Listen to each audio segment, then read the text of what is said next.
Pois não, Washington Mello, Rádio Central, seja bem-vindo, Mike. É um desafio aí para a sua carreira, né? Saindo do Retrô, vindo para o Guarani, um campeão brasileiro. Você já conhecia o técnico Moser?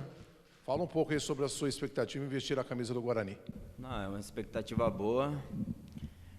Muito feliz, né? Primeiramente pelo convite que me fizeram. O Mozart, eu já venho acompanhando bem o trabalho dele, também venho acompanhando o trabalho do Guarani. Sabemos que o clube não vem passando uma fase boa, mas acho que agora falar bem pouco e mais trabalho, né? Procurar trabalhar agora, se unir, se blindar, para a gente alcançar nossos objetivos. Boa tarde, Mike. Vinícius Abarca, TV Rádio Bandeirantes. Eu queria que você comentasse suas principais características, né? Um lateral mais ofensivo, mais defensivo, e também sobre essa chegada no Guarani aqui. Minhas características, eu sou bem de explosão, marco muito bem também, mas tenho uma facilidade boa de chegar ao ataque.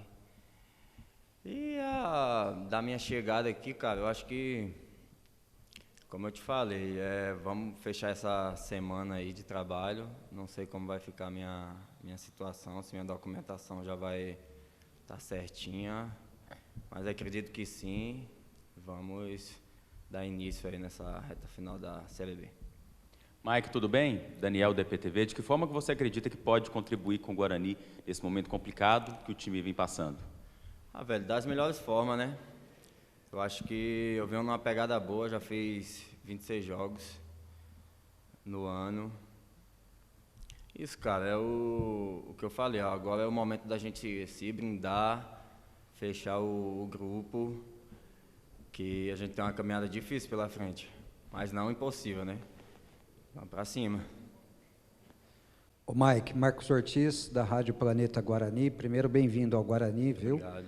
Você está chegando no clube num momento bastante difícil, né? Num momento complicado. O Guarani precisa de uma reação imediata.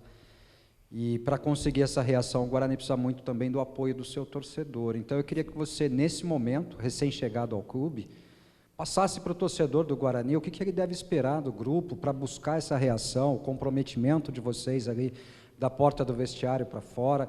Qual que é esse comprometimento? O que vocês podem dar mais para que esse torcedor compre o pacote e venha apoiar o Guarani? Como eu te falei, a blindagem que eu falo não é só do grupo, tá entendendo? E sim com todos os torcedores, que a gente precisa bastante do apoio deles. E, cara, eu acho que eles têm que acreditar na gente, como vem acreditando, que aqui, conheço alguns atletas aqui, velho, os caras trabalham muito, a gente tem que pegar firme, se tá dando 100, vamos dar 110, 120, mas com a obrigação de tirar o Guarani dessa situação.